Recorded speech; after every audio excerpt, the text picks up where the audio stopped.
بسم اللہ الرحمن الرحیم۔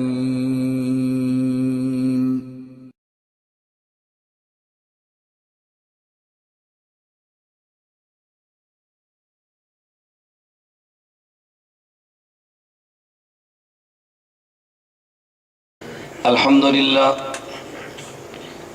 لله نحمده ونستعينه ونستغفره ونؤمن به ونتوكل عليه ونعوذ بالله من شرور أنفسنا ومن سيئات أعمالنا من يهده الله فلا مضل له ومن يضلل فلا هادي له ونشهد أن لا إله إلا الله وحده لا شريك له ونشهد أن سيدنا ومولانا محمدا عبده ورسوله أما بعد فأعوذ بالله من الشيطان الرجيم بسم الله الرحمن الرحيم ألف لام ميم ذلك الكتاب لا ريب فيه اللهم صل على محمد وعلى آل محمد كما صليت على إبراهيم وعلى آل إبراهيم إنك حميد مجيد اللهم بارك على محمد وعلى آل محمد كما باركت على إبراهيم وعلى آل إبراهيم إنك حميد مجيد جا زندگی مدینہ سے جھونکے ہوا کلا، جا زندگی مدینہ سے جھونکے ہوا کلا، شاہد کی حضور خفا ہیں منا کلا، کچھ ہم بھی اپنا چہرہ باطن سوار لیں، ابو بکر سے آئین عشق و وفا کلا۔ دنیا مسلمہ پہ بہت ہی تنگ ہو گئی، فاروق اعظم کے دور کے وہ نقشے اٹھا کے لا، جن سے گناہ نے ہمیں محروم کر دیا، عثمان کے وہ زاویہ شرم و حیا کے لا۔ مغرب کی گلیوں میں مارا مارا نہ پھر اے گدائے علم، دروازہ علم سے خیرات جا کے لا۔ معزز علماء کرام، میرے نہایت واجب الاحترام بزرگوں، مسلک اہل و سنت والجماعت سے تعلق رکھنے والے وجود نوجوان دوستوں اور بھائیوں، ہمارا آج کا یہاں سلطان پور حویلیاں ضلع ایبٹ آباد میں ہونے والا سالانہ جلسہ دستار فضیلت کے نام سے منعقد ہے۔ مجھ سے قبل مفتی محمد آصف زیدہ مجدو نے تفصیل سے اعلان فرمایا ہے کہ سال میں 3-4 مرتبہ ایسا ہوا کہ جلسے رکھے گئے، پابندی ہوئی اور میں نہ آ سکا۔ اس کی وجہ آپ کمزوری نہ سمجھیں، حضرت علامہ علی شیر حیدری نور اللہ مرقدہ ملنے کے لیے سرگودا میرے پاس مرکز تشریف لائے اور حضرت مجھے فرمانے لگے کہ میں آپ کو اس بات کی تاکید کرتا ہوں، کوشش کرنا کہ پابندیاں توڑ کے جلسے نہ کرنا۔ میں نے حضرت کی بات پہ عمل کیا اور 2-3 مرتبہ ایسے ہوا۔ مفتی صاحب مجھے فرمانے لگے کہ ہمارے یہاں ایبٹ آباد کے میر مولانا مبشر شاہ صاحب اور دیگر احباب نے محنت کر کے ہائی کورٹ میں رٹ دائر کی ہے اور ہائی کورٹ نے فیصلہ کر دیا ہے، پابندی ختم ہوگی، آپ تاریخ طے کریں۔ میں نے مفتی آصف صاحب سے گزارش کی کہ 2 بار ہم نے پابندی برداشت کی ہے، میں آپ کو تاریخ دیتا ہوں اور آپ سے وعدہ کرتا ہوں کہ اس دفعہ پابندی برقرار رہی تو آپ کے جلسے پر بیان تب بھی ہوگا۔ اور جب میں آج ایبٹ آباد پہنچا تو بہت سارے احباب تشریف لائے کہ آرڈر ہے کہ جلسہ نہیں کرنا۔ میں نے کہا میں آج ایبٹ آباد گرفتاری تو دوں گا لیکن جلسہ کیے بغیر آپ کے شہر سے واپس نہیں جاؤں گا۔ آپ حضرات باہر پولیس کو کہہ دے، آئے تھے پولیس والے، میں نے کہا بیان ہوگا۔ گرفتاری سے میں ڈرتا نہیں ہوں، میں کسی خاص مقصد کے تحت بس اوقات پابندیاں توڑ کے جلسے نہیں کرتا۔ اللہ رب العزت ٹکراؤ سے بچ کر ہمیں کام کرنے کی توفیق عطا فرمائے۔ اللہ کا شکر ہے پروگرام بھی ہو گئے اور مسائل پیدا بھی نہ ہوئے۔ اللہ مجھے اور آپ کو عافیت کے ساتھ دین کی خدمت کے لیے قبول فرمائے۔ اکثر احباب کبھی بیان کے بعد مجھے دعا کر دیتے ہوئے ارشاد فرماتے ہیں کہ اللہ تجھے استقامت کے ساتھ دین کا کام کرنے کی توفیق دے۔ میں انہیں کہتا ہوں استقامت کی دعا نہ کریں، عافیت کی دعا کریں، استقامت کا معنی جلسہ کریں، پھر پرچہ کٹے، پھر جیل میں جائیں، باہر آ کر پھر بھی حق بیان کریں۔ عافیت کا معنی حق بیان کریں، پرچہ بھی نہ کٹے، جیل بھی نہ جائیں اور پھر بھی بیان کریں۔ اگر آپ جیل میں ڈھکوا کے بیان حق کرانا چاہتے ہیں، اس کا نام استقامت ہے، اور جیل میں جائے بغیر اور بھیجے بغیر حق کا بیان کروانا چاہیں تو اس کا نام عافیت ہے۔ یہ دو راستے سامنے رکھیں اور پھر دو جو دعا مناسب سمجھا فرما دیا کریں۔ ہماری خواہش ہوتی ہے کہ اللہ عافیت کے ساتھ دین کی خدمت کی توفیق عطا فرمائے۔ اللہ رب العزت ہمیں بات کہنے کی توفیق دے۔ مجھ سے قبل مفتی صاحب فرما رہے تھے، اور اس میں کوئی مبالغہ آرائی نہیں ہے، مسلک دیوبند کے ہماری جس قدر علمی اور مذہبی شخصیات ہیں، میں اس پر حق جل مجدہ کا جتنا شکر ادا کروں ان کی باضابطہ سرپرستی مجھے حاصل ہے۔ ابھی یہاں مئی کے پہلے عشرہ میں 3 دن کا میرا کراچی کا دورہ تھا، 7، 8 اور 9 کا۔ مجھے بعض احباب نے کہا کہ اس دفعہ مشائخ سے ملاقات کی ترتیب بنائے۔ میں نے کہا بنا لیتے ہیں۔ شیخ الاسلام مفتی محمد تقی عثمانی صاحب کی خدمت میں عرض کیا، براہ راست فون پہ بات کی، 12:30 سے لے کر 1:15 بجے تک دفتر میں، نماز کے بعد حضرت فرمان لگے گھر چلیں گے۔ گھر میں جا کر مفصل ملاقات رہی۔ میں نے ہی کہا جی آپ دعا فرما دے، وقت کافی ہوا۔ جامعہ فروقیہ رابطہ کیا تو بعض احباب نے کہا کہ شیخ صاحب صبح 11 سے 1 بجے کے بعد ملاقات کا وقت نہیں دیتے۔ میں نے کہا اب رابطہ تو کریں۔ قاری عبدالوحید صاحب معرف القرآن والے، انہیں دفتر کے خادم کو فون کیا، انہیں حضرت شیخ کی خدمت پہ فون عرض کیا۔ حضرت نے فرمایا کہ مولانا گھمن کے لیے کوئی وقت متعین نہیں ہے، وہ جب بھی جامعہ فروقیہ آئیں تو اوپر میرے گھر میں ان کو لے کر آؤ۔ وہ بھی پابندی ختم ہوگی۔ ڈاکٹر عبدالرزاق صاحب کو بنوری ٹون فون کیا، میں نے کہا خلوت کی ملاقات چاہیے، فرمایا دفتر بھی ہوگا اور خلوت بھی ہوگی۔ پون گھنٹہ دفتر کی کنڈی لگا کے ڈاکٹر صاحب نے مفصل میری گفتگو سماعت فرمائی۔ مولانا مدر صاحب سے رابطہ کیا، فرمایا ملاقات بھی ہوگی، اشرف المدارس بیان بھی ہوگا۔ مولانا ظہر ولی صاحب سے رابطہ کیا، فرمایا ملاقات بھی ہوگی اور بیان بھی ہوگا۔ مفتی نعیم صاحب سے رابطہ کیا، فرمایا بیان بھی ہوگا، ملاقات بھی ہوگی، خدمت بھی ہوگی۔ میں نے 3 دن میں کراچی کے تمام مشائخ کی ملاقاتیں اور بیانات کا جب فارغ ہوا تو مجھے حضرات کہنے لگے ان مشائخ سے 1 ہفتے میں یہ ملاقاتیں نہیں ہوتی اور 3 دن میں ملاقاتیں۔ حضرت شیخ الاسلام مفتی تقی عثمانی صاحب دامت برکاتہم، مفتی اعظم پاکستان مفتی رفیع عثمانی دامت برکاتہم کو 2 سال قبل جب میں سعودی سفارت خانے ایک خاص کاس کے لیے لے کر گیا، مولانا حنیف جلندری فرمانے لگے ان سے 5 منٹ مشکل ہے، میں حیران ہوں دونوں بھائی تیری دعوت پہ اسلام آباد کیسے تشریف لائے؟ میں نے کہا اس میں ہمارا کمال نہیں، یہ مسلک کی صداقت اور مسلک کی برکت ہے کہ یہ اکابر جب کام سمجھے تو سر پہ ہاتھ بھی رکھتے ہیں۔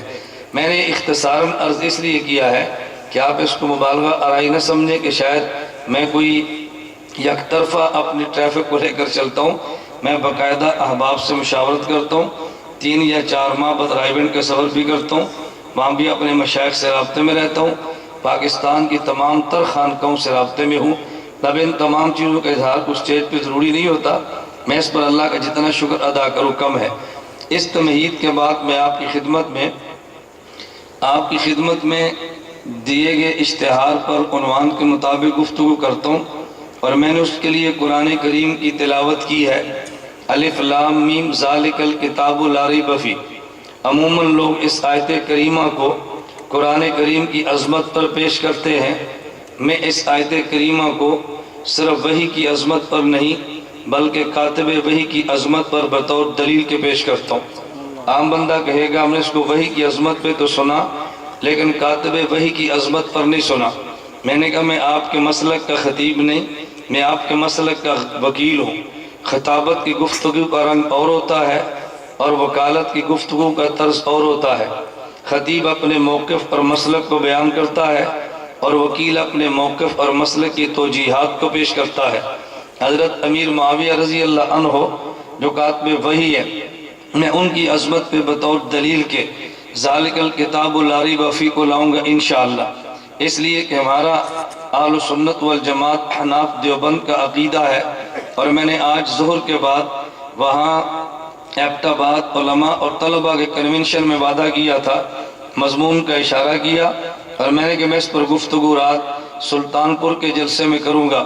ہمارا مسلک اہل سنت والجماعت احناف دیوبند ہے۔ ہمارے اس مسلک کی ابتدا میں دو لفظ آتے ہیں، نمبر 1 اہل سنت اور نمبر 2 والجماعت۔ یہ سنت اور جماعت کا مطلب کیا ہے؟ سنت سے مراد سنت پیغمبر ہے اور جماعت سے مراد جماعت صحابہ ہے۔ جب ہم قرآن کریم کے بعد احادیث مبارکہ کی تلاوت کرتے ہیں تو ایک بڑی معروف حدیث مبارک آپ کے علم میں ہے، ہم اس کو بطور دلیل کے مسلک پر پیش کرتے ہیں کہ رسول اکرم صلی اللہ علیہ وسلم نے فرمایا ان بنی اسرائیل تفرقت علی سنتین و سبعین ملتن، بنی اسرائیل میں 72 فرقے تھے، وتفترق امتی علی ثلاث و سبعین ملتن، اور میری امت میں 73 فرقے ہوں گے، کلہم فی النار الا ملۃ واحدہ، ان میں سے ایک جنت میں جائے گا اور باقی جہنم میں جائیں گے۔ صحابہ نے عرض کیا رسول اللہ وہ جنت میں جانے والا کون ہوگا؟ پیغمبر نے فرمایا ما انا علیہ و اصحابی۔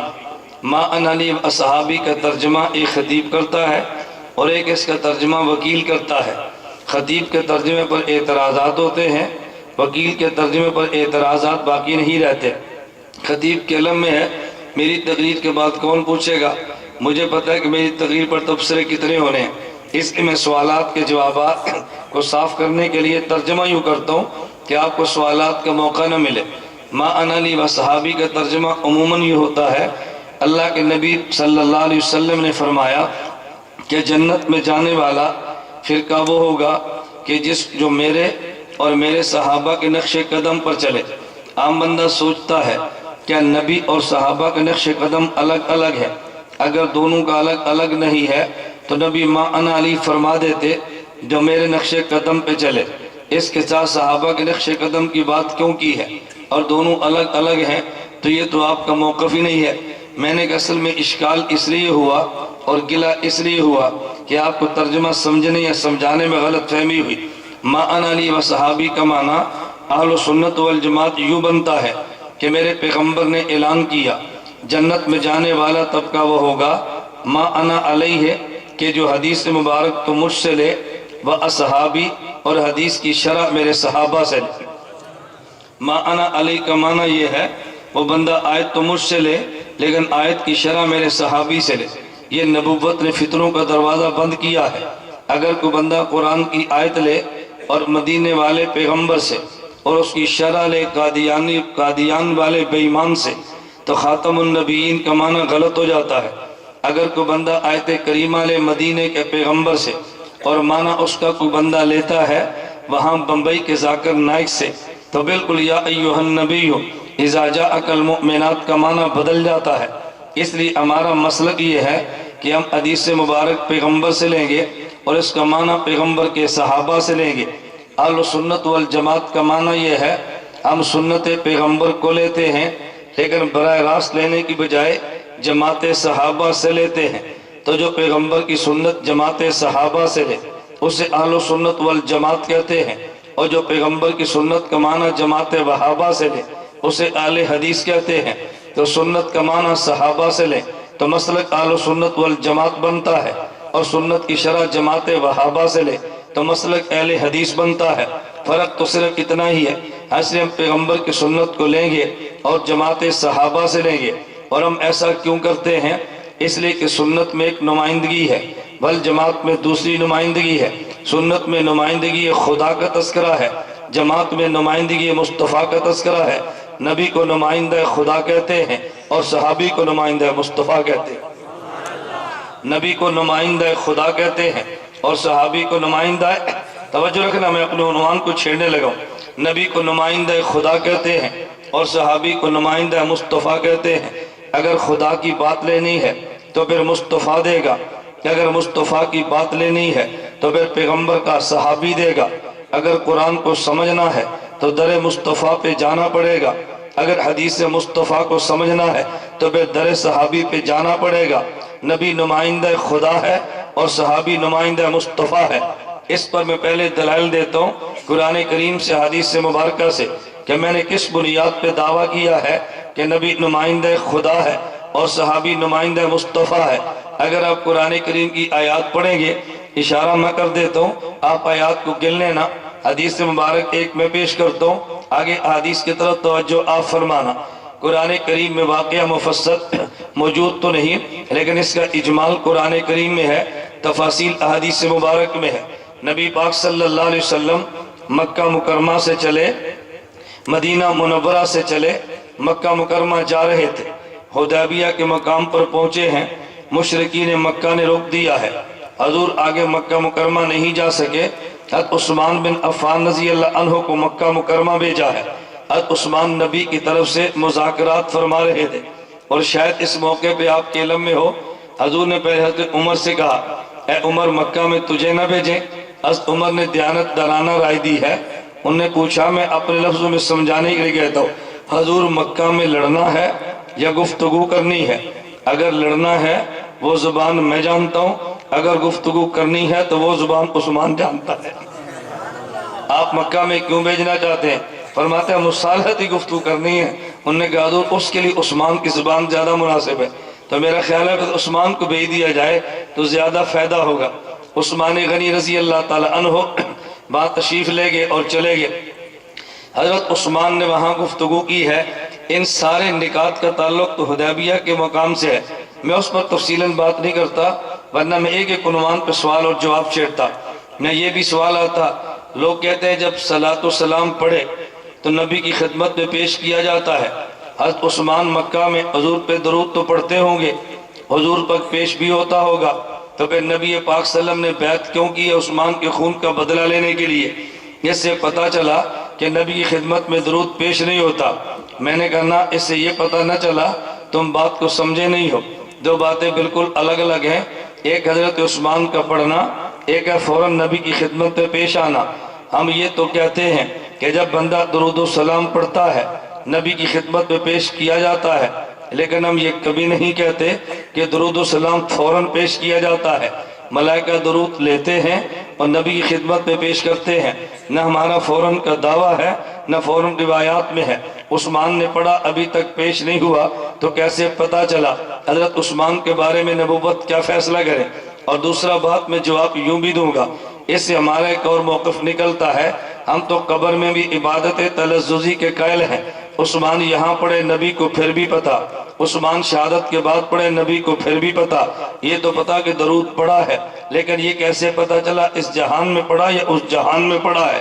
اس سے ثابت یہ نہیں کر سکتے کہ پیغمبر کو پر درود پہنچایا نہیں جاتا۔ میں نے صرف اشارہ کیا ہے، میں اس عنوان پہ بات کر نہیں رہا۔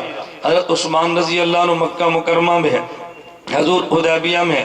اب مشہور ہو گیا عثمان کو شہید کر دیا گیا، بیعت ہونے لگی، حضور نے اپنا ہاتھ آگے بڑھا دیا، صحابہ نبی کے ہاتھ پر بیعت کی ہے۔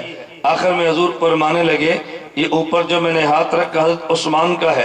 یہ واقعہ آپ نے کئی بار سنا، قرآن کریم نے ایک جملہ فرمایا، ان الذین یبایعونک انما یبایعون اللہ، اے پیغمبر یہ بیعت تیری نہیں ہے، یہ بیعت تو میری ہے۔ اللہ بیعت نبی کی ہے، بیعت آپ کی کیسے ہوئی ہے؟ فرمایا جو سفیر بیعت کرتا ہے اپنی طرف سے نہیں کرتا، جو سفیر بناتا ہے اس کی طرف سے کرتا ہے۔ خدا نے نبی کی بیعت کو اپنی بیعت کہا، پتہ چلا نبی نمائندہ خدا ہے، اور حضور فرمانے لگے یہ ہاتھ میرا نہیں ہے، یہ ہاتھ عثمان کا ہے۔ تو چونکہ نبی نمائندہ زمین پہ خدا کا تھا، خدا نے کہا بیعت اس کی نہیں یہ میری ہے۔ عثمان مکہ مکرمہ میں نمائندہ مصطفیٰ کا تھا، فرمایا ہاتھ میرا نہیں عثمان کا ہے۔ قرآن کی اس آیت نے بتایا نبی نمائندہ خدا ہے اور صحابی نمائندہ مصطفیٰ ہے۔ آپ کہو گے شاید یہ اس کا استدلال ہے اور اس پہ نص صریح موجود نہیں ہے۔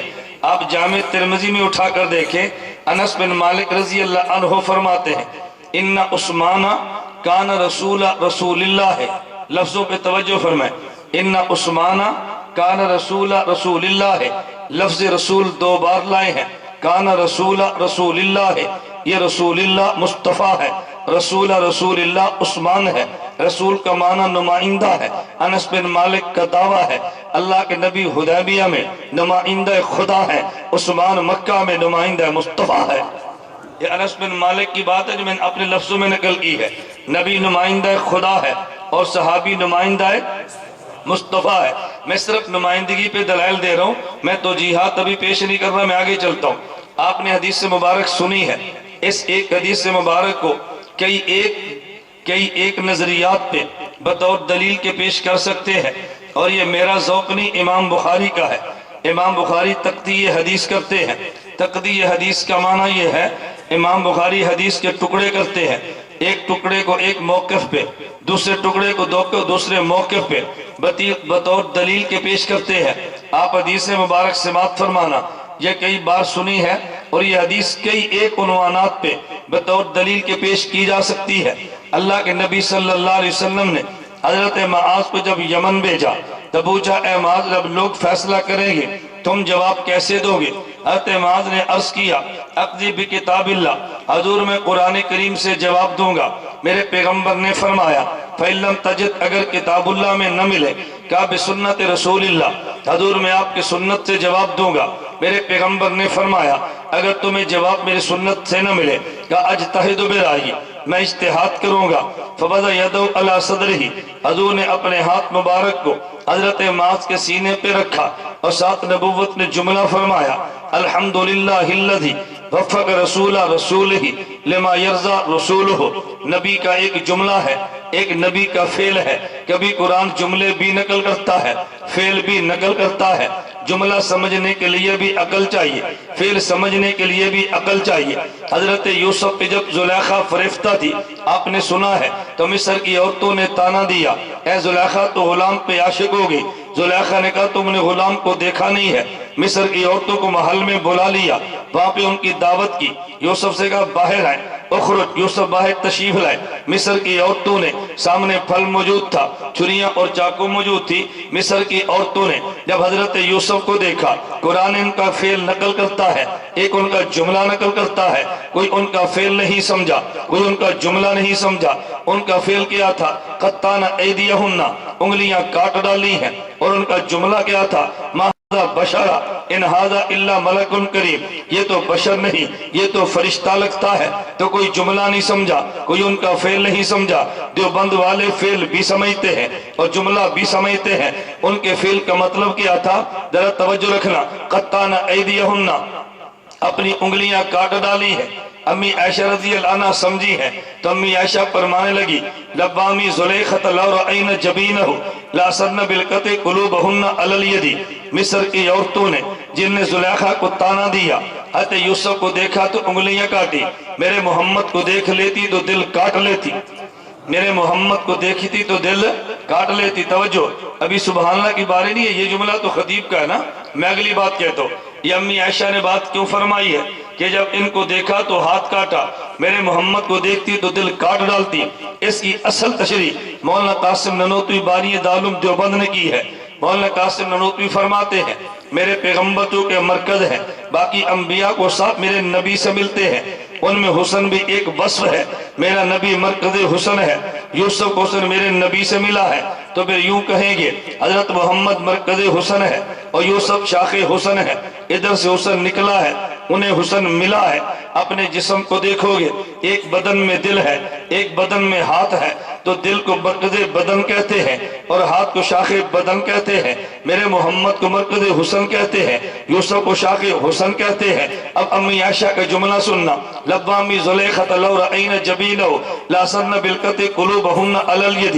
جس نے یوسف کو دیکھا اس نے انگلیاں کاٹی، میرے محمد کو دیکھتی تو دل کاٹتی، کیونکہ محمد مرکز حسن ہے، یوسف شاخ حسن ہے، دل مرکز بدن ہے، انگلیاں شاخ بدن ہے۔ تو جس نے شاخ حسن کو دیکھا، شاخ بدن کو کاٹا، مرکز حسن کو دیکھتی تو مرکز بدن کو کاٹ ڈالتا۔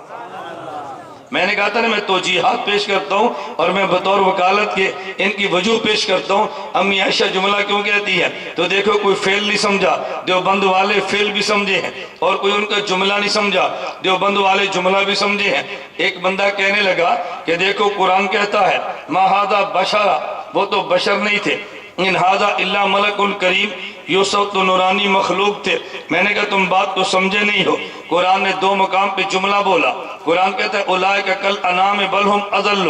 اگر کوئی بندہ اپنی منمانی زندگی گزارے یہ جانور سے بدتر ہوتا ہے، لیکن اگر بندہ کو مان کے چلے تو فرشتوں سے بہتر ہوتا ہے۔ آپ کو کہ جی پیسے کیسے پتا چلا، دیوبند کا ذوق دیکھنا، آدمی کے جسم میں خدا نے دو صفتیں رکھی ہیں، ایک کا نام صفت بہیمیت ہے اور ایک کا نام صفت ملکیت ہے، ایک کا نام فرشتہ پن ہے اور ایک کا نام ڈنگر پن ہے، ایک کا نام مان کے چلنا ہے اور ایک کا نام منمانی کرنا ہے۔ میں نے 3 ترجمے کیے ہیں تاکہ علماء اور طلباء عوام بھی بات کو سمجھیں۔ ایک میں صفت ملکیت اور ایک میں بہیمیت ہے، ایک میں فرشتہ پن ہے اور ایک ڈنگر پن ہے اور ایک مان کے چلنا ہے، ایک منمانی کرنا ہے۔ ذرا بات توجہ سے سمجھنا، تو جس آدمی میں جانوروں کو دیکھو ان میں من مانی کرنے کا وصف ہے، مان کر چلنے کا مادہ ہی نہیں ہے۔ فرشتوں کو دیکھو تو مان کر چلنے کا ہے، من مانی کرنے کا مادہ ہی نہیں ہے۔ انسان میں مادے دونوں ہیں، من مانی کرنے کا بھی اور مان کے چلنے کا بھی۔ اب قرآن کہتا ہے جب یہ انسان من مانی کرتا ہے اولئک کالانعام، یہ جانوروں کی طرح بدتر بنتا ہے۔ فرمایا بل ہم اضل، بلکہ جانور سے بھی بدتر ہوتا ہے۔ اللہ جانور سے بدتر کیوں ہے؟ توجہ رکھنا، جانور میں تو وصف ہی ایک تھا، من مانی کرنا، اس میں من مانی کرنے کا وصف بھی تھا لیکن مان کر چلنے کا بھی تھا۔ جب اس نے من مانی کی ہے تو جانور کی طرح ہوا، اس میں مان کر چلنے کا وصف نہیں تھا، اس میں مان کر چلنے کا تھا۔ جب اس کی چھوڑ دیا ہے تو جانور سے بدتر ہوا ہے۔ میں اس کی مثال دیتا ہوں، جیسے ایک گاڑی میں اے سی لگا ہے اور ایک گاڑی میں اے سی لگا ہی نہیں ہے۔ جس میں اے سی لگا تھا اس کی قیمت 12 لاکھ ہے اور جس میں اے سی نہیں لگا اس کی قیمت 11 لاکھ ہے۔ آپ گاڑی کو لے کر چلیں اسلام آباد جانے کے لیے، لیکن گاڑی وہ تھی جس میں اے سی لگا ہی نہیں ہے، اور ایک گاڑی وہ ہے کہ جس میں اے سی لگا تھا لیکن کام نہیں کرتا۔ آپ کے پاس گاڑی وہ ہے کہ جس میں اے سی لگا تھا، قیمت 12 لاکھ ہے لیکن اے سی کام نہیں کرتا۔ اب جون کی گرمی ہے، آپ کے پاس سے وہ گاڑی گزری جس میں اے سی تھا ہی نہیں، قیمت 11 لاکھ ہے۔ آپ پتہ ہے کیا کہو گے؟ بھئی اس سے تو ہماری گاڑی گندی نکلی ہے۔ کیوں؟ اے سی کام اس کا بھی نہیں کرتا، اے سی ہماری گاڑی کا بھی نہیں کرتا، لیکن اس پر 1 لاکھ اضافی تو نہیں لگا، اس میں اے سی کی سہولت تھی نہیں۔ اب اے سی کام کرتا نہیں ہے، اس میں سہولت تھی اور نہیں کرتا، تو یہ نان اے سی سے بدتر نکلی نا۔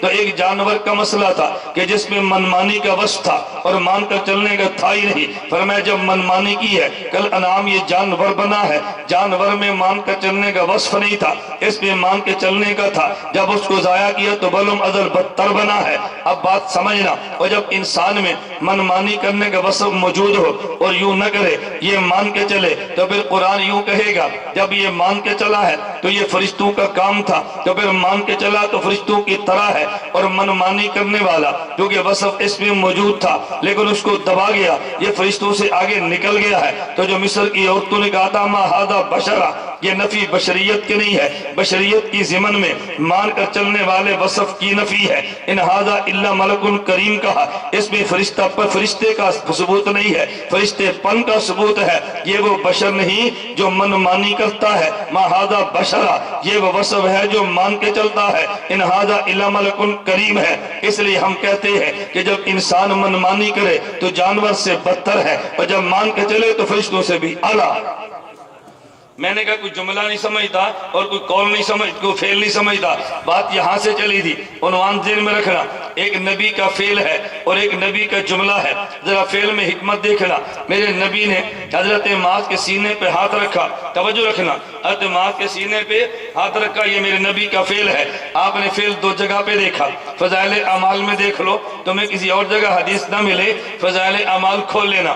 میرا ختم بخاری پہ بیان تھا جامعہ رشیدیہ ساہیوال کا، میں نے کہا تم فضائل اعمال کی قیمت نہیں جانتے، جو حدیث بخاری میں بھی نہیں ملتی کبھی بطور دلیل کے فضائل اعمال میں وہ بھی مل جاتی ہے۔ اور آپ کو تعجب ہوگا کہاں پہ، آپ یقین کریں کتاب النکاح کی آخری حدیث جو ہمارے بنات کے مدرسے کا نصاب ہے، امام بخاری 2 مسئلے لائے، قول الرجل لصاحبہ هل آنستم اللیلۃ، دوسرا مسئلہ بیان کیا، تان الرجل ابنتہ فی الخاصرۃ عند العتاب، اور دلیل ایک مسئلے پہ لائے ہیں دوسرے پہ نہیں لائے۔ وبی قال حدثنا محمد بن یوسف قال اخبرنا مالک عن عبد الرحمن بن القاسم عن ابی قالت عن عائشہ قالت عاتبنی ابو بکر، ایک مسئلے پہ دلیل لائے ہیں، هل آنستم اللیلہ پر دلیل لائے ہی نہیں ہے۔ مجھے بندہ کہتے ہیں دلیل کہاں پر ہے، میں نے کہا مسئلہ بخاری میں ہے، دلیل فضائل اعمال میں ہے۔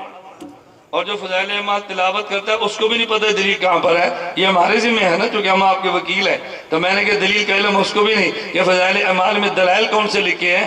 اللہ میں بات کی سمجھ کی توفیق عطا فرمائے. جو اعتراض مولانا قاسم نانوتوی پر ہیں ان کی دلیل فضائل اعمال میں ہے، لیکن تیرے علم میں نہیں ہے کہ مولانا نانوتوی پر دلیل فضائل اعمال میں جواب کہاں لکھا ہے. وہ جس کے ذمہ ہے وہی دلائل تلاش کرے گا نا. خیر میں صرف عنوان سمجھا رہا تھا. فضائل اعمال میں ایک حدیث کون سی ہے؟ ابو ہریرہ ہے. انہوں نے کہا یا رسول اللہ حدیثیں پڑھتا ہوں بھول جاتی ہیں، میرا دل کرتا ہے آپ دعا مانگے حدیث محفوظ رہ جائے. فرمایا چادر بچھا دو. حضور نے ان کی چادر پہ ہاتھ رکھا ہے اور پھر چادر کو ابو بکر حضرت ابو ہریرہ کے سینے پہ رکھا ہے. فضائل اعمال میں ہے میرے نبی نے ابو ہریرہ کی چادر پہ ہاتھ رکھا ہے اور پھر چادر ابو ہریرہ کے سینے پہ رکھا ہے. حضرت معاذ کی باری ہے. وضع یدہ علی صدرہ، نبی نے براہ راست ہاتھ ان کے سینے پہ رکھا ہے. حضرت ابو ہریرہ کو ہاتھ نبوت کا ملا لیکن بواسطہ چادر ملا ہے. حضرت معاذ کو نبی کا ہاتھ ملا بلا واسطہ چادر ملا ہے. تو نبی نے ایک کے سینے پہ ہاتھ رکھا لیکن ہاتھ چادر پہ، چادر سینے پہ، اور دوسرے کے سینے پر ڈائریکٹ ہاتھ رکھا ہے. دونوں میں فرق کیا ہے؟ حضرت ابو ہریرہ کو محدث کہتے ہیں، حضرت معاذ کو فقیہ کہتے ہیں. فقیہ کی ضرورت اور ہوتی ہے، محدث کی ضرورت اور ہوتی ہے. اب میں وہ ضرورتیں بیان کر دو پھر تمہیں نکتہ سمجھ آنا ہے. میں مفتی صاحب سے کہہ رہا تھا میں اس لیے کہتا ہوں میری خواہش ہوتی ہے مغرب کو بیان شروع کریں، عشاء تھوڑی سی مؤخر کرائیں تاکہ میں جیتے جاگتے مجمع کو اپنے نکات اور دلائل سمجھا سکوں.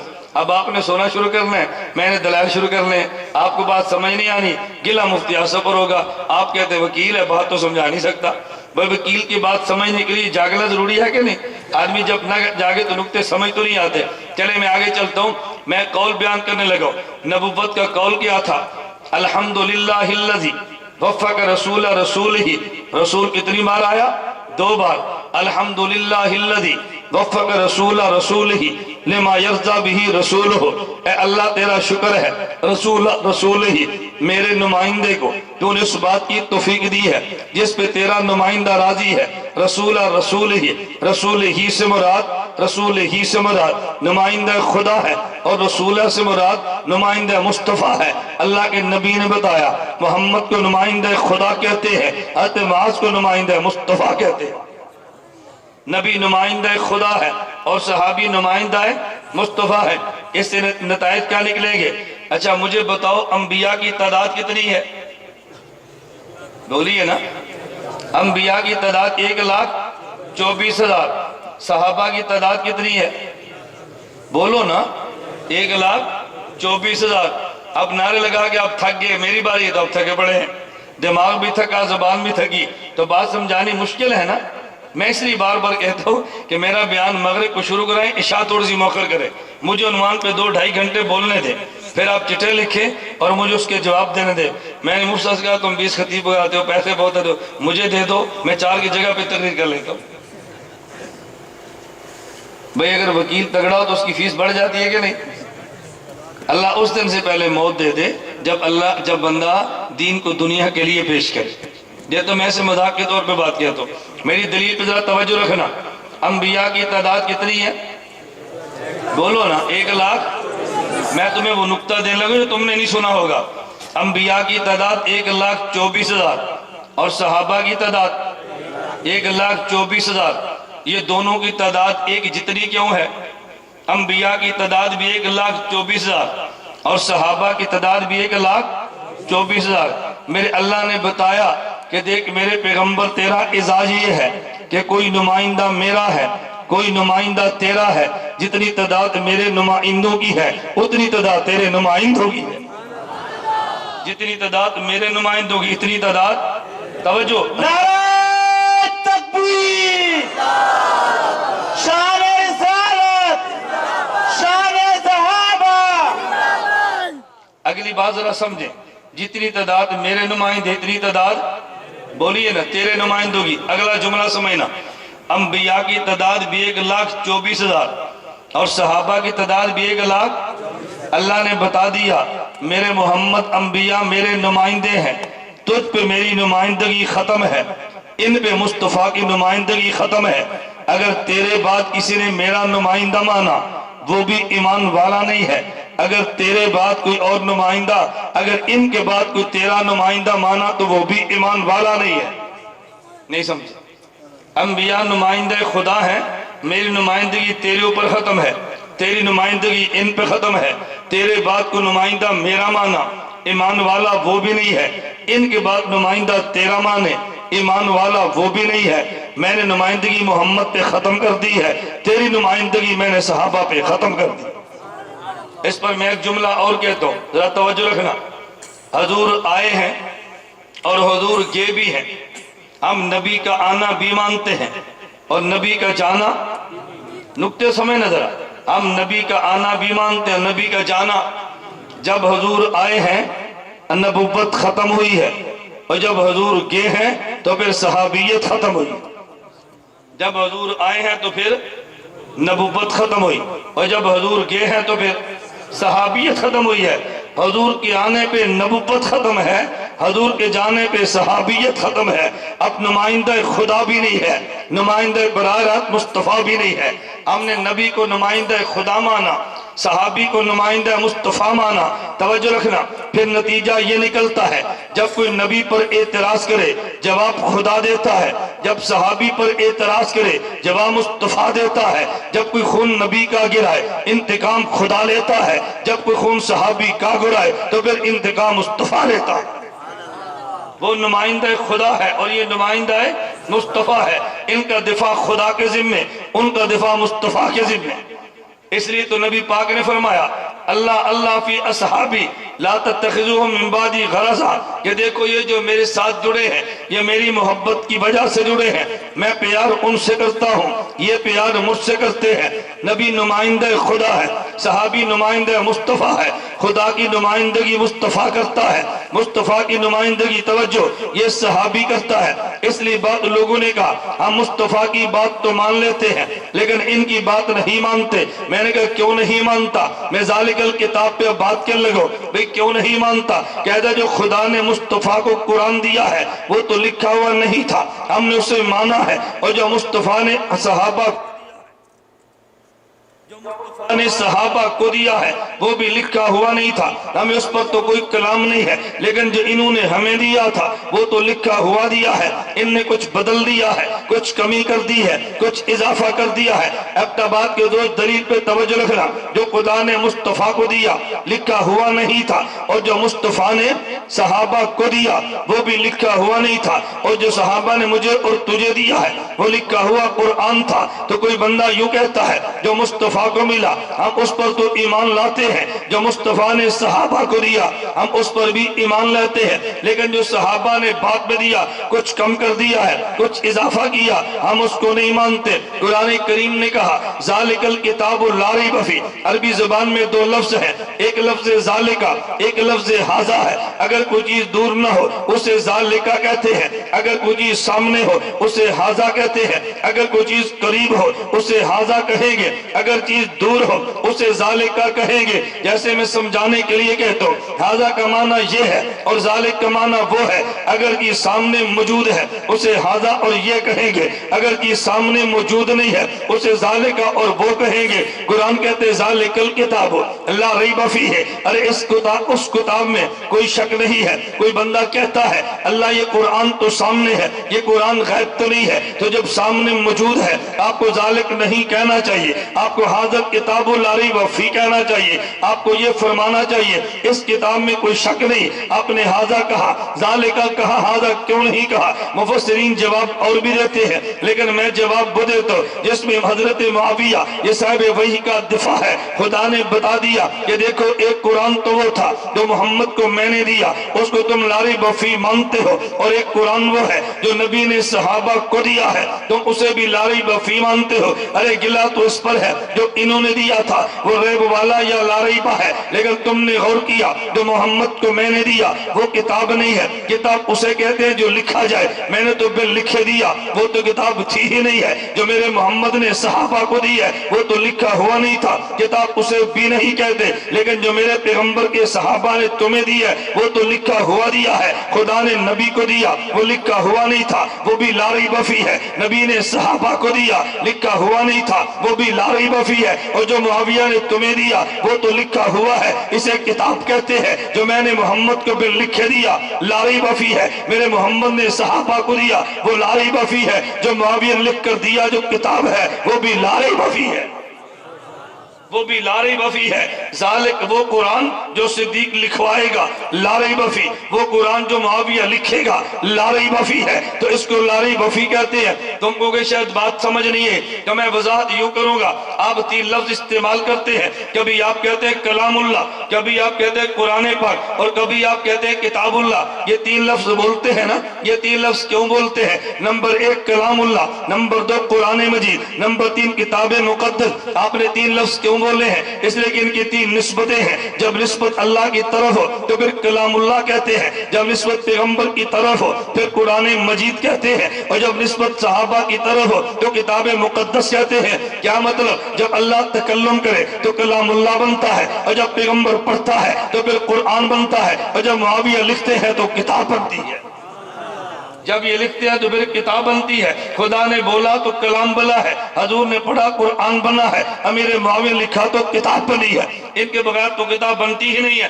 ایک بندہ مجھے کہنے لگا اور جی نبی تو 2 باتیں فرماتے ہیں، نمبر 1 کتاب اللہ، نمبر 2 سنت رسول اللہ، تم نے درمیان میں ایک اور بات نکال دی ہے، اور یہ سنت بھی مانو، قرآن بھی مانو، اور ساتھ صحابہ کو بھی مانو، ہمیں اس کو حجت نہ مانے۔ میں نے کہا دلیل کیا ہے؟ کہتے دلیل تو خود میرے پیغمبر نے دی ہے۔ میں نے کہا دلیل ہمیں بھی پیش کرو۔ کہتے حضور پاک صلی اللہ علیہ وسلم نے فرمایا ترکت فیکم امرین، میں تمہیں 2 چیزیں دے کر جا رہا ہوں، لن تضلوا بعدی ابدا، تم میرے بعد کبھی گمراہ نہیں ہو سکتے، ما تمسکتم بہما، اگر تم نے 2 کو تھام لیا۔ نمبر 1 کتاب اللہ، نمبر 2 سنتی، ایک اللہ کی کتاب ہے اور ایک پیغمبر کی سنت ہے، نبی نے چیزیں 2 دی ہے، تم نے بات 3 کی ہے۔ میں نے کہا کون سی 2 باتیں فرمائی؟ کہتا ہے یہ 1 کتاب اللہ، نمبر 2 سنت۔ میں نے کہا کتاب اللہ کہتے کسے ہے؟ کہتے کتاب کا معنی لکھی ہوئی۔ میں نے کہا خدا نے تو لکھی ہوئی دی نہیں ہے، نبی نے صحابہ کو لکھی ہوئی دی نہیں ہے، تو کتاب اللہ بنے کیسے؟ یہ کتاب تو تبھی کہیں گے جب ان کا لکھا ہوا مانے گا، اگر نہ مانے کتاب اللہ تو بنتی ہی نہیں، یہ کتاب اللہ تو بنتی ہی نہیں ہے، یہ تب بنے گی جب تو لکھا ہوا تو مانے گا۔ کہتا میں یہ سمجھا نہیں ہے۔ میں نے کہا چلو میں تھوڑی سی اور بات سمجھاتا ہوں۔ ایبٹ کے دوستو مجھے بتاؤ، اگر آپ نے رات کی تاریکی میں اسلام آباد کا سفر کرنا ہے تو تم گاڑی پہ بیٹھو گے، بھائی اسلام آباد جانا ہے، لیکن گاڑی کون سی ہوگی؟ جس کی آگے لائٹ لگی ہو یا جس کی آگے لائٹ نہ لگی ہو؟ اگر لائٹ نہ لگی ہو تو اسلام آباد کیسے پہنچو گے؟ گاڑی پہ لائٹ ہونا ضروری ہے، اور لائٹ کے نیچے گاڑی کا ہونا ضروری ہے۔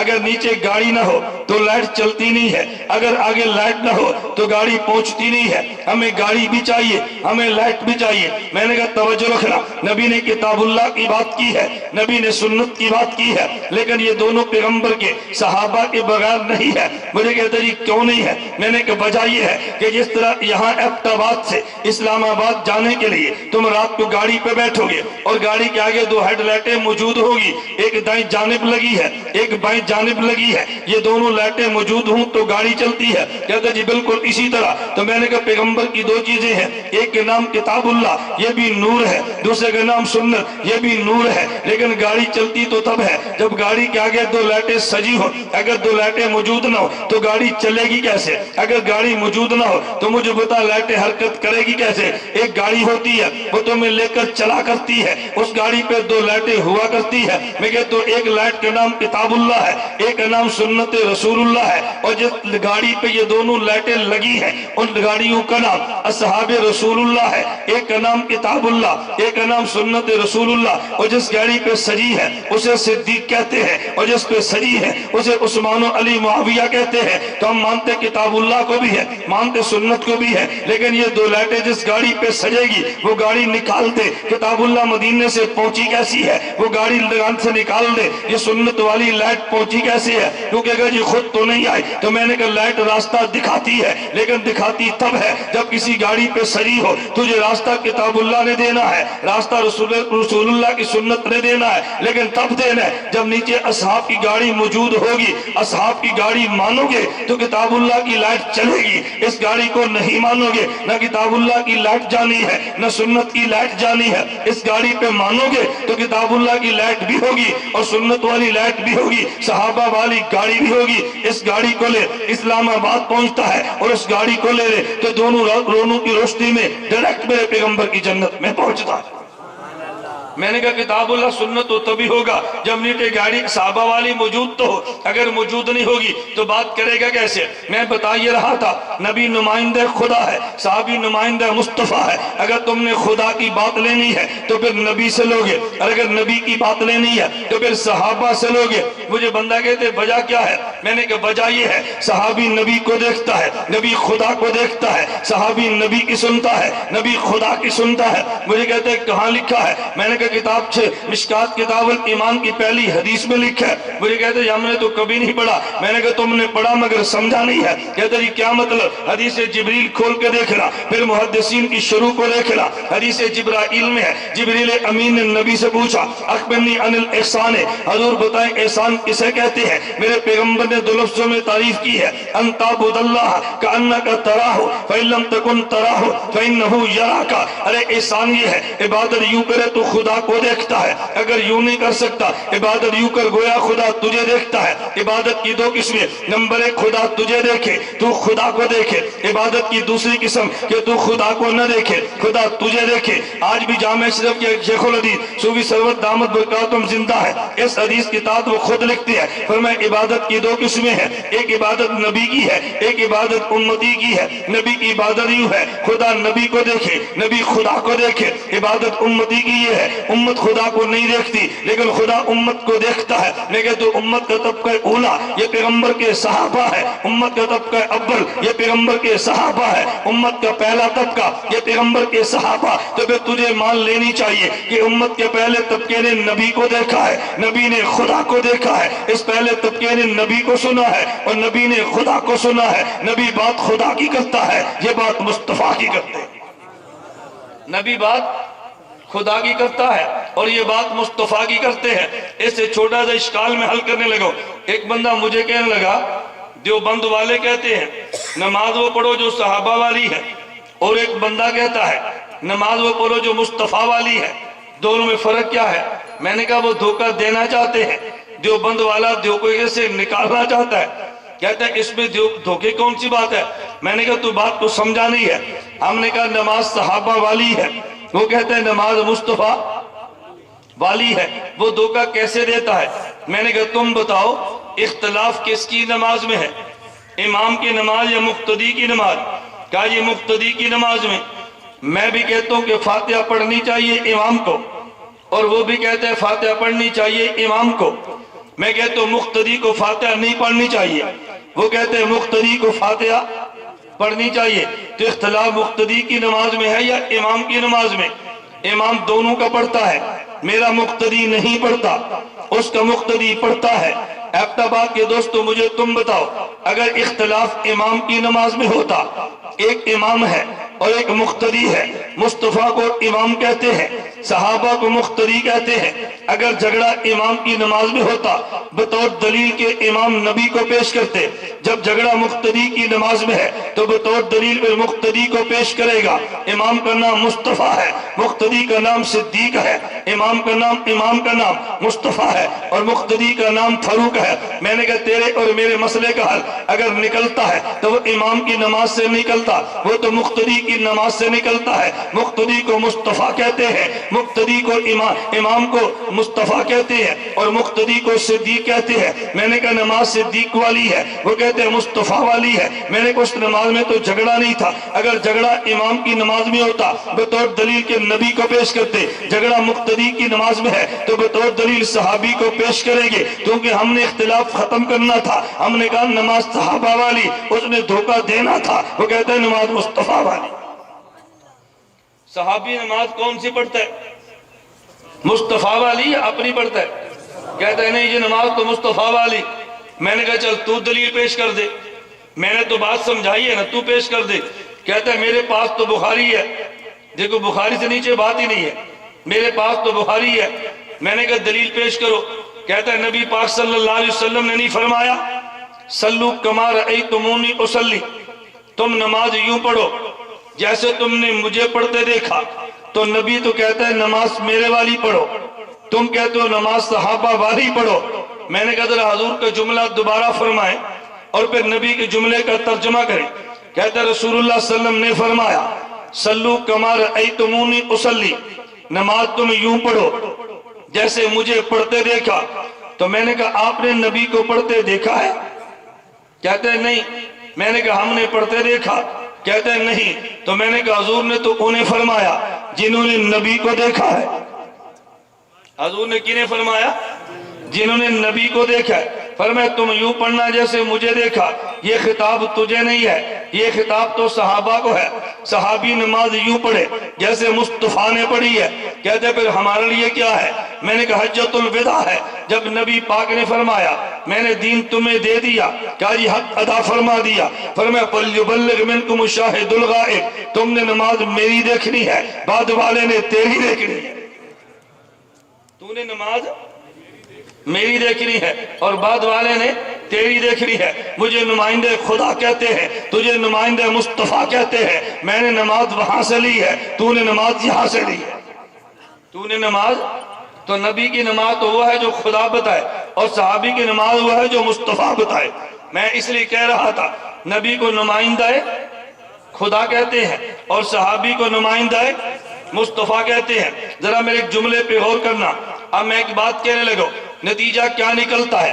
اگر الزام نبی پر ہو تو دفاع خدا کرتا ہے، اور جب الزام صحابی پر ہو تو دفاع مصطفیٰ کرتا ہے۔ مصطفیٰ کو معصوم کہتے ہیں، مصطفیٰ کو معصوم کہتے ہیں جو نمائندہ خدا ہے، اور صحابی کو محفوظ کہتے ہیں جو نمائندہ مصطفیٰ ہے۔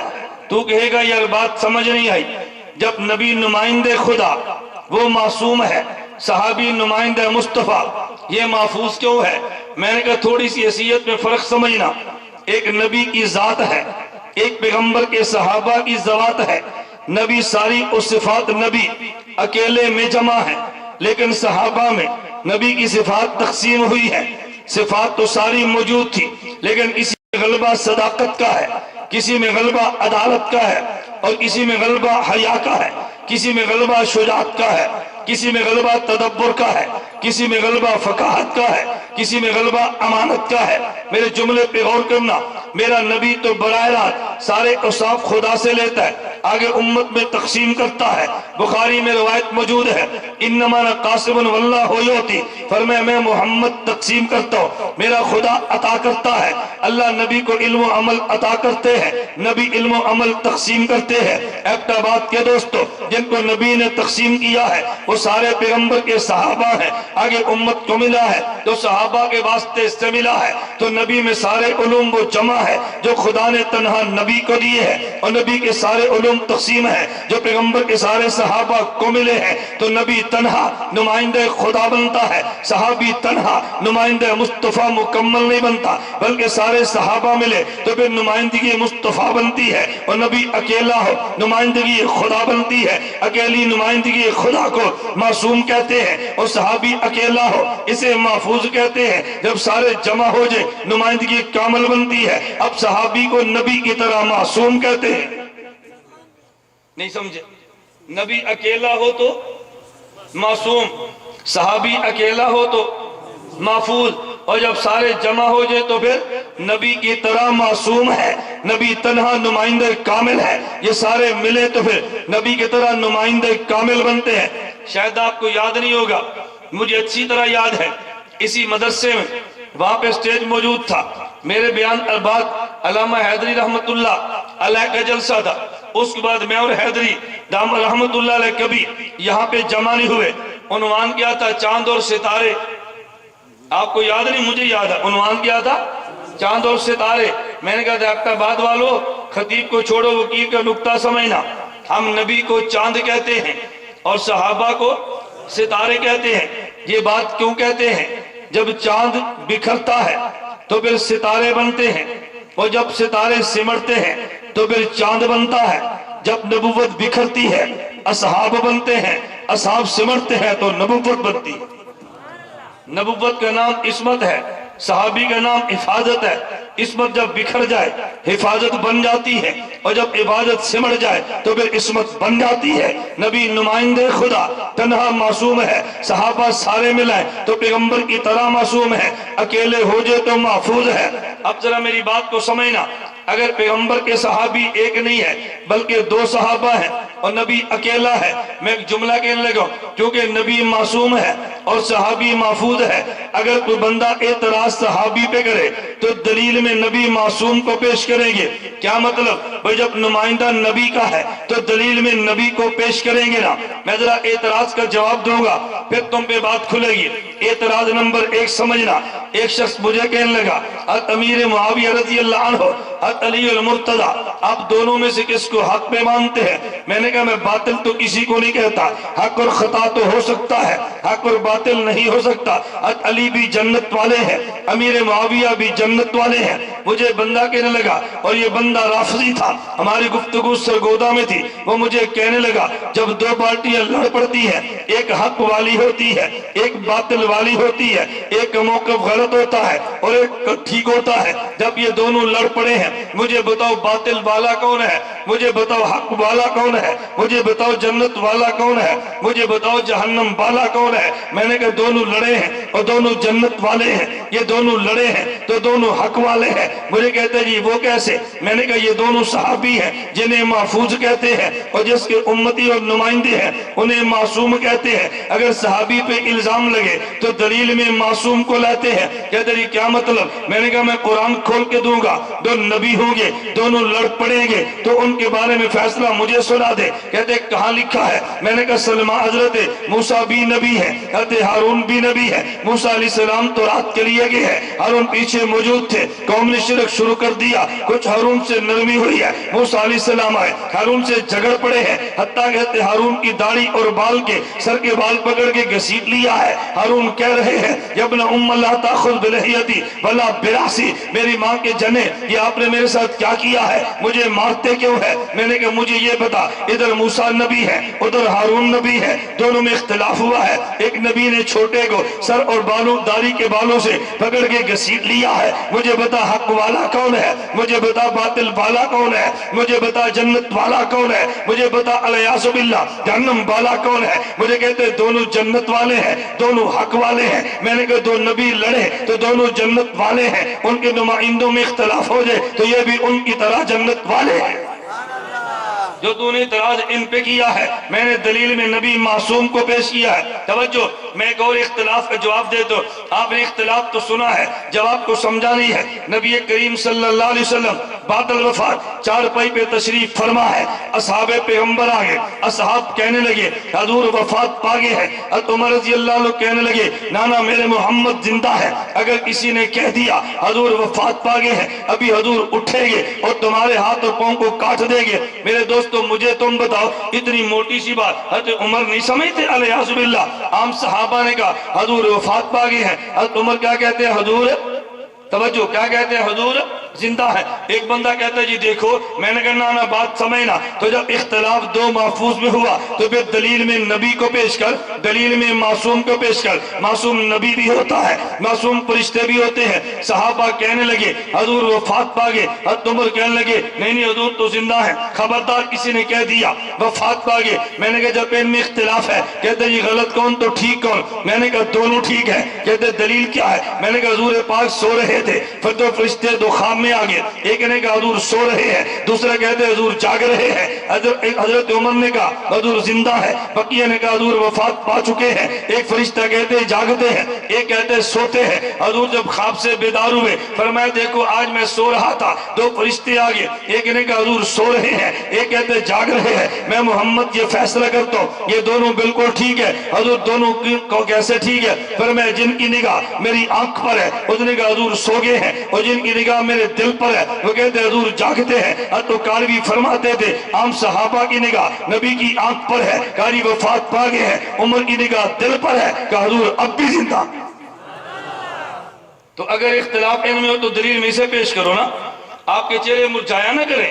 یعنی عجیب بات ہے، میں دفاع صحابہ میں وہ مثال پیش کروں تو ٹھیک ہے، یہ پیش کروں تو غلط ہے۔ وہ بھی صحابہ اور یہ بھی صحابہ، وہ بھی اختلاف ان کا اور یہ بھی اختلاف ان کا۔ میں ایک بات کی بات نہیں کرتا، میں پورے مسلک کی بات کرتا ہوں، اور پورے مسلک کی وکالت کرتے ہوئے میں تو کھلی سی بات کہتا ہوں، اللہ میں بات سمجھنے کی توفیق عطا فرمائے۔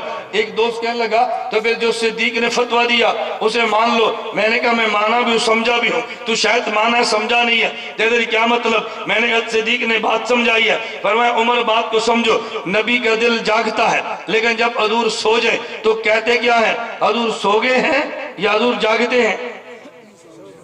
حالانکہ دل جاگتا ہوتا ہے نا، لیکن کیا کہتے ہیں؟ سو گئے۔ فرمایا عمر نبی کی نیند اتنی ہے کہ دل جاگتا رہے، آنکھ سوتی رہے، نبی کی حیات اتنی ہے، نبی کے ظاہر پر موت آ جائے اور قلب میں حیات رہے، اس حال میں نائم کہتے ہیں، اس حال میں میت کہتے ہیں۔ وہاں بیداری ہوتی ہے، یہاں حیات ہوتی ہے۔ صدیق کی بات عمر سمجھ گئے ہیں، اختلاف ختم ہو گیا۔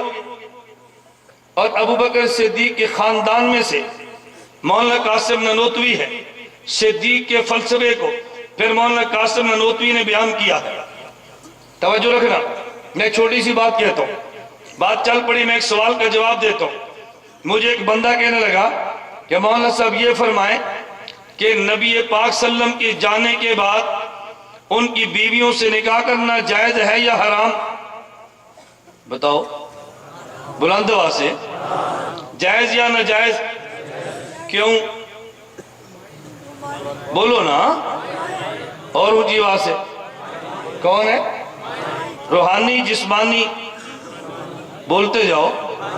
استاذ کی بیوی آپ کی ماں نہیں؟ روحانی جسمانی؟ نکاح حرام یا حلال؟ کیوں؟ یہ بھی تو ماں ہے۔ پیر صاحب کی بیوی آپ کی ماں ہے یا نہیں؟ بولو نا۔ روحانی جسمانی؟ پیر صاحب فوت ہو جائے مرید کی نکاح جائز کے نہیں؟ تو ہے تو پھر بھی روحانی، تو پھر ادھر آپ کہتے ہیں جائز، ادھر آپ کہتے ہیں ناجائز۔ آپ سے جواب نہیں بننا، توجہ۔ ایک بندہ کہتا ہے وجہ یہ نہیں، وجہ اور ہے۔ وجہ اور کیا ہے؟ کہ چونکہ نبی قبر میں زندہ ہیں اس لیے ان کی بیوی کے ساتھ نکاح جائز نہیں ہے۔ توجہ رکھنا۔ ایک شخص کہنے لگا اگر یہ وجہ ہے کہ چونکہ نبی زندہ ہیں بیوی سے نکاح جائز نہیں ہے تو بتاؤ شہید زندہ ہے یا مردہ؟ بولو نا۔ تو شہید کی بیوی سے تو پھر اس سے بھی کوئی جائز نہیں ہے، یہ بھی تو زندہ ہے، اس کی زندگی بھی تو نص قطعی ہے۔ کہتے ہیں پھر کیا جواب دے؟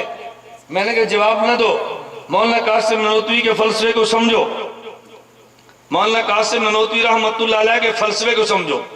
میں مفتی آصف صاحب سے کہتا ہوں، احمد آباد کے علماء سے کہتا ہوں، تو مجھ پر ایک احسان کر دو، ایک جلسہ علماء کا رکھ لو، طلباء کو نہ لاؤ، صرف علماء کو لاؤ، اور مولانا نانوتوی کا فلسفہ میں بیان کرتا ہوں، علماء سنیں اس کو۔ ایک بار سنو تو صحیح نا۔ اور وہ کتابیں جس کو قاری محمد طیب فرماتے ہیں کہ میں نے سبقن پڑھی تو سمجھ آئی، مجھے مطالعے سمجھ نہیں آئی، مجھے موقع دو، علماء کا مجھے اس کتاب کو میں بیان کرتا ہوں۔ تحذیر الناس سنو، پھر بریلویت کے اعتراض کی حقیقت سمجھ، آب حیات سنو، مماتیت کے اعتراض کی حقیقت سمجھ۔ مصیبت کیا ہے؟ آپ نے ایک کو فتنہ سمجھا ہے، دوسرے کو نہیں سمجھا۔ ایک بار بات کرو تم خوش ہوتے ہو، دوسرے بار بات کرو تم پریشان ہوتے ہو۔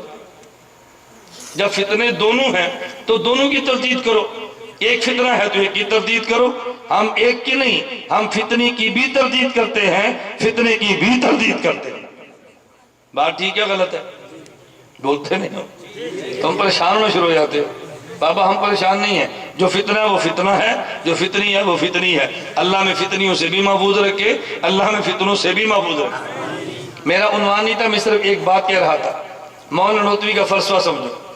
مولانا قاسم نانوتوی رحمۃ اللہ علیہ فرماتے ہیں کہ پیغمبر کا وجود چونکہ جنت والا ہے اور جنت کے وجود میں حیات خاصیت جنت کی مٹی کی ہے، حیات جنت کی خاصیت کی ہے، یہ جنت کی مٹی کی خاصیت حیات ہے۔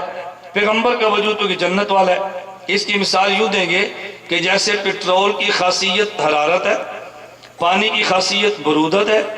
آگ پہ پٹرول چھڑک دو ٹھنڈا، آگ بڑک اٹھتی ہے، اوپر سے ٹھنڈا، خاصیت حرارت کی ہے۔ اگر آپ آگ پہ پانی ڈالو گرم، آگ بجھ جاتی ہے، اوپر سے گرم ہے، اندر سے خاصیت برودت کی ہے، پیغمبر کا وجود جنت والا ہے، اوپر موت نظر آ بھی جائے قلب عطر میں حیات رہتی ہے، چونکہ جنت کی مٹی کی خاصیت حیات ہے۔ جنت کی مٹی کی خاصیت، ذرا جواب سننا، اور یہ جو شہید ہے اس کے وجود کی مٹی جنت والی نہیں زمین والی ہے، اس کی خاصیت موت ہے، حیات نہیں ہے۔ جب یہ قتل ہوا اس کے تمام اجزاء سے حیات نکل گئی، بیوی جدا ہو گئی، دوبارہ روح لٹائی گئی، اب حیات آئی ہے۔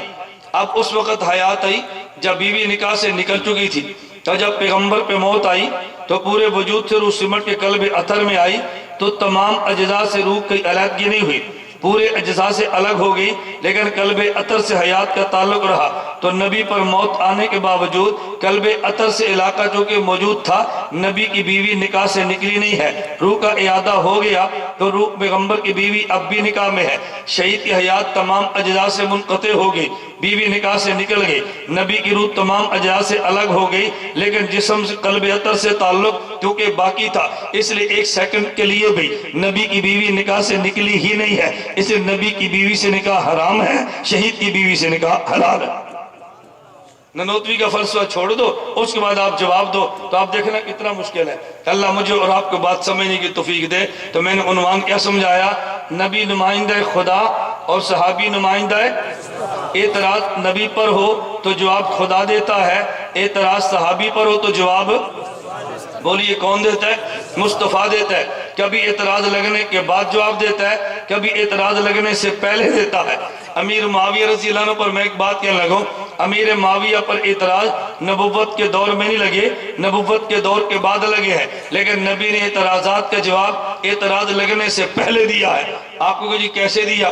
حضور کی دعاؤں پہ اگر غور کرو، فرمائے اللہم اجعلہ ہادیہ مہدیہ، اے اللہ میرے معاویہ کو ہادی بھی بنانا، مہدی بھی بنانا۔ حضور اتنا فرما دیتے اللہ ہادی بنانا تو کافی تھا، فرمایا نہیں مہدی بھی بنانا۔ یہ نبی نے کیوں فرمایا؟ کل کو بندہ کہہ دے گا ان اللہ لا یؤید ھذا الدین بالرجل الفاجر، کبھی اللہ کسی بندے سے دین کا کام لیتا ہے، وہ خود ہدایت یافتہ نہیں ہوتا لیکن وہ ہدایت کے کام کر جاتا ہے۔ فرمایا میرا معاویہ ہدایت یافتہ بھی ہے، ہدایت کے کام کرتا بھی ہے، اس پر وہ حدیث فکر نہ کرنا، یہ ہادی بھی ہے اور مہدی بھی ہے۔ توجہ رکھنا، علمہ الکتابہ، اے اللہ میرے معاویہ کو کتاب کا علم بھی دے دینا۔ اس سے مراد کتابت بھی ہو سکتی ہے، ریاضی بھی ہو سکتی ہے، قرآن بھی ہو سکتا ہے۔ حضور نے دعا کیوں مانگی؟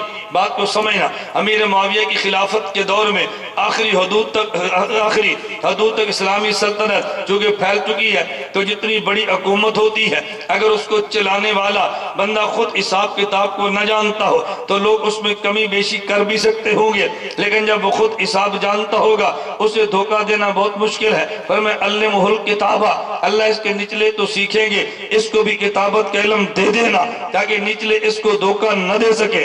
اچھا پھر ایک جملہ، کیونکہ آدمی جو بہت بڑا ہے تو ہو سکتا ہے بحیثیت بشر سے کمی بھی ہو جائے، کچھ کوتاہی بھی ہو جائے۔ فرمائے وقیہ العذابہ، اللہ ہادی بھی بنانا، اسے مہدی بھی بنانا، علم کتاب بھی دے دینا، اگر کچھ کمی رہ بھی جائے وقیہ العذابہ، خدا اسے بخش بھی دینا، خدا اسے بخش بھی دینا۔ نبی نے کیسے جواب دیے ہیں؟ چلے میں ایک اور حدیث کی شرح کر کے بات ختم کرتا ہوں۔ حدود سواری پہ توجہ، سوار ہے، آپ نے سنا امیر معاویہ رضی اللہ عنہ کے بارے میں ایک نبوت نے دعا دی ہے۔ دعا کون سی دی ہے؟ حضور آگے بیٹھے ہیں، امیر معاویہ پیچھے بیٹھے ہیں، حضور کی کمر مبارک سے امیر معاویہ کا پیٹ مبارک لگا ہے اور نبی پاک دعا کہہ دیتے ہیں۔ آپ نے دعا سنی ہے، رسول صلی اللہ علیہ وسلم نے دعا دی، اے اللہ میرے معاویہ کا، اے اللہ اس کے پیٹ کو علم سے بھر دے۔ کبھی لوگ کہتے ہیں، توجہ رکھنا، اے اللہ میرے معاویہ کے پیٹ کو بھر دے۔ کبھی لوگ کہتے ہیں اس پہ دعا مانگنے کی ضرورت کیا تھی؟ بھئی علم تو پیٹ میں نہیں ہوتا، علم تو دماغ میں ہوتا ہے۔ معاویہ کے پیٹ کی بات کیوں کی ہے؟ میں کہتا ہوں نبی نے بتایا کہ تمہاری خوراک کا نام یہ کھانا اور پینا ہے، امیر معاویہ کی خوراک کا نام بھی علم ہے، امیر معاویہ کی خوراک کا نام بھی علم ہے۔ تمہیں خوراک ظاہری چاہیے اور معاویہ کو میں نے خوراک باطنی دی ہے۔ اللہ میں بات سمجھنے کی توفیق دے۔ تو جو کل کو اعتراض آنے تھے نبوت نے جواب پہلے دے دیا، لیکن ایک بات میں وضاحت کر دوں، نہیں دینی کیوں؟ اچھا کتابہ لکھی، میں نے کہا شاید کہ بد چردہ جواب نہیں دیتا۔ ایک بات میں وضاحت کر دوں، ایک معاملہ امیر معاویہ کا ہے، ایک معاملہ یزید کا ہے۔ حضرت امیر معاویہ کا معاملہ اور ہے اور یزید کا معاملہ اور ہے۔ ہم حسینی ہیں، یزیدی ہرگز نہیں۔ ہم کون ہیں؟ بولو کون ہے؟ جو حسینی ہاتھ کھڑے کرو۔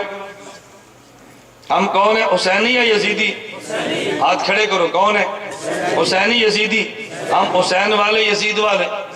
ہاں بس یاد رکھنا۔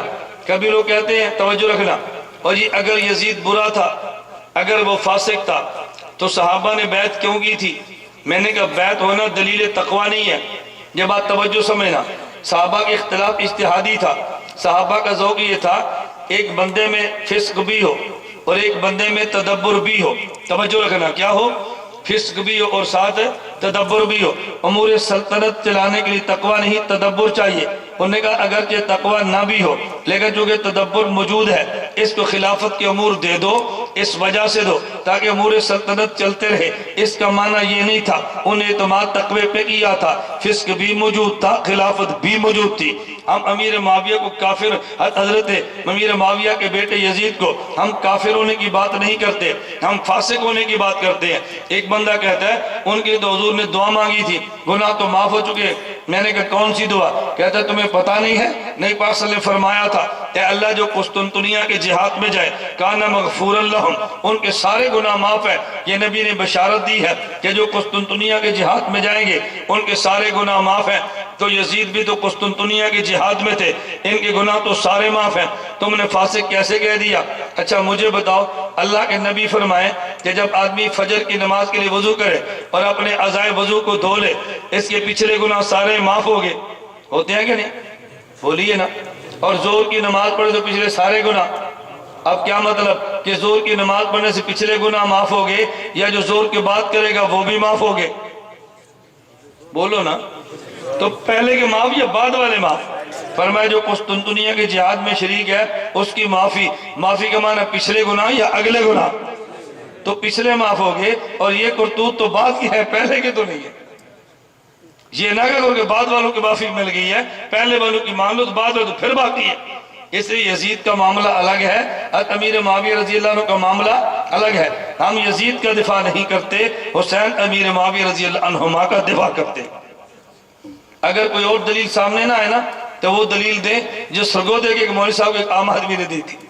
سرگودے کے ایک مولوی صاحب نے یزید کا دفاع کیا، جمعہ پڑھایا، تقریر کی، بعد میں چٹھیں چلتی، جواب دیتے۔ ایک انپڑھ بندے کو اعتراض تو نہیں آتا تھا، اس نے موٹی سی چٹ دی۔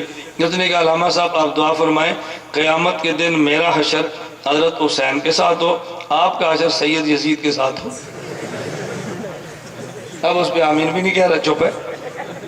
انہیں بھی یہ دعائیں کے لیے کیا کرو تو پھر دیکھنا آمین کہتے ہیں یا آمین نہیں کہتے۔ کبھی اس پر آمین نہیں کہیں گے۔ ہم حسین والے یزید والے؟ میں آخری بات کیا تو پھر بات لمبی ہوتی ہے۔ آج نعرے سٹیج سے لگتے ہیں، لوگ سمجھتے نہیں ہیں، جواب غلط دیتے ہیں۔ نعرہ لگتا ہے نعرہ رسالت، ایک جواب میں کہتے ہیں یا رسول اللہ، ایک جواب میں کہتا ہے محمد رسول اللہ۔ لوگ کہتے ہیں جی کون ٹھیک یا کون غلط؟ سٹیج سے نعرہ لگتا ہے خلافت راشدہ، ایک آتا ہے حق چار یار، ایک آتا ہے حق سارے یار۔ لوگ کہتے ہیں جی کون ٹھیک کون غلط ہے؟ میں نے کہا نعرہ میں سمجھا دیتا ہوں، جواب آپ دے دیں۔ جب نعرہ لگتا ہے نعرہ تکبیر، توجہ، تو نعرہ تکبیر کا مطلب یہ ہے نعرہ لگانے والا پوچھتا ہے بتاؤ سب سے بڑا کون ہے؟ تو جواب میں کیا کہتے ہیں؟ اللہ سب سے بڑا ہے۔ پھر یہ نعرہ لگاتا ہے نعرہ رسالت، یہ آپ سے پوچھتا ہے تمہارا رسول کون ہے؟ تو کیا کہتے ہیں؟ اگر آپ کے رسول کا نام یا ہے تو یا رسول اللہ کہہ دو، اگر آپ کے رسول کا نام محمد ہے تو محمد رسول اللہ کہہ دو۔ اب جو نعرہ رسالت کا معنی نہیں سمجھتا وہ جہالت میں یا رسول اللہ کہہ دیتا ہے، اور جو معنی سمجھتا ہے وہ محمد رسول اللہ کہہ دیتا ہے۔ ایک آدمی کہتے ہیں خلافت راشدہ، اس نے سوال تم سے کیا ہے کہ وہ پیغمبر کے دو خلفاء بتاؤ جن کی خلافت کا وعدہ قرآن میں ہے۔ جو سمجھتا ہے وہ چار یار کہتا ہے، جو نہیں سمجھتا وہ سارے یار کہتا ہے۔ بتاؤ حضور کے صحابہ کتنے تھے؟ بولو کتنے تھے؟ اور خلفاء سارے تھے، تو پھر سارے یار کا مطلب کیا ہوا؟ یہ کہتے ہیں خلافت راشدہ، آپ کہتے ہیں سارے یار۔ وہ پوچھ رہے خلافت کا وعدہ کن سے ہے، آپ کہتے ہیں سارے یار ہیں۔ بھئی سارے یاروں کا تو انکار نہیں کیا، سوال تو یہ تھا کہ خلافت کا وعدہ کن سے؟ کیا تھا خلافت کا وعدہ؟ قرآن میں کس کا ہے؟ تو قرآن میں خلافت کا وعدہ 4 کا ہے، اس لیے ہم خلافت راستہ کے جواب میں کیا کہتے ہیں؟ حق 4 یار کہتے ہیں، حق سارے یار نہیں کہتے۔ بعض لوگ کہتے ہیں نہیں، جب خلافت راستہ کہا جائے امیر معاویہ کو بھی کہو۔ ہم نے کہا جی کیوں کہو؟ کہتے ہیں قرآن کہتا ہے اولئک هم الراشدون، قرآن یوں کہتا ہے اولئک هم الراشدون، وہ راشد بھی تھے اور خلیفہ بھی تھے۔